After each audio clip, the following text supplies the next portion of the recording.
Today's audience was separated into two groups, not on the color of their skin were they separated when they arrived. They were separated based on the color of their eyes, but they have no idea that they were separated. What we did was treat each group differently, discriminating against the people who have blue eyes, catering to those people with brown eyes. Come on, come on, come on, come on. Look how your eyes. Blue, over there, put it on. No, no, no, over there.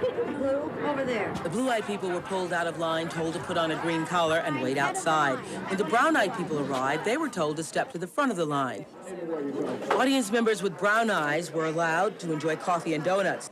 The blue-eyed group became upset when they saw the brown-eyed people were being seated first. Look at those people went in. What are they doing in there? That's what they don't say. Diversity expert Jane Elliott helped set up the experiment. I've been a teacher for 25 years in the public, private, and parochial schools in this country, and I have seen what brown-eyed people have done as compared to what blue-eyed people do. And it's perfectly obvious. And if I didn't believe it before this morning, you should have been here this morning when we brought these people in here. Feeling discriminated against, the blue-eyed audience members were visibly upset. She was rude to us, all of us. Yelled at us, called us names, pushed us aside. She was rude. Just want to say, why doesn't Jane have a green collar on? She's got blue eyes. Because I've learned to act brown-eyed. I have a brown-eyed husband and 3 brown-eyed children. Why did you? And the message in this room is, act brown-eyed and you too can take off your collar. Act intelligently and you too won't need your collar. None of you have acted intelligently yet. It wasn't long before the brown-eyed people bought into the idea that they were superior. You people, look, it is... People, I had a girlfriend in school who was blue-eyed. She was so stupid. She was always copying off of my papers. These people were so rude and so noisy today, we couldn't hear ourselves even talk. It was ridiculous.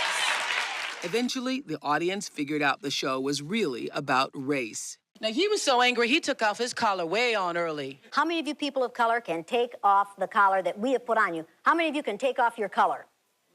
But if a black male refused to follow your orders, or your husband's orders, or your father's orders on the street, you would not see that as being highly principled. You would see him as being an uppity nigger. Well, we can see where this is going. She's saying that everybody has racism in them.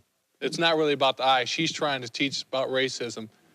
But she can't get away from the fact that God created the races, and you are going to be different. You can't help it. God to be like that. One race, the human race, and human beings created racism. We caught up with the mastermind behind the eye color test. Jane Elliott is her name, 22 years later.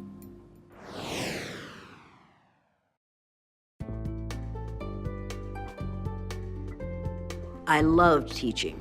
I started the blue-eyed, brown-eyed exercise because Martin Luther King Jr. had been one of our heroes of the month in February in my 3rd grade classroom, and he was dead at the hands of an assassin. I hate to talk about this because every time I talk about it, I remember how it felt that day.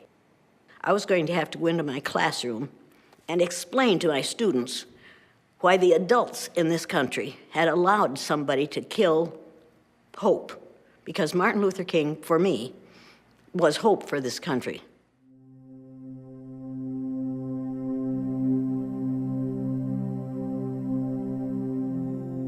I decided that the next day I was going to do what Hitler did.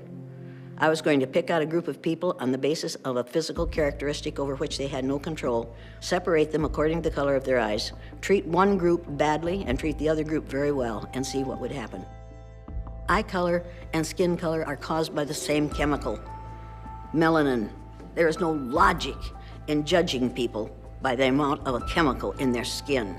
Pigmentation should have nothing to do with how you treat another person, but unfortunately it does.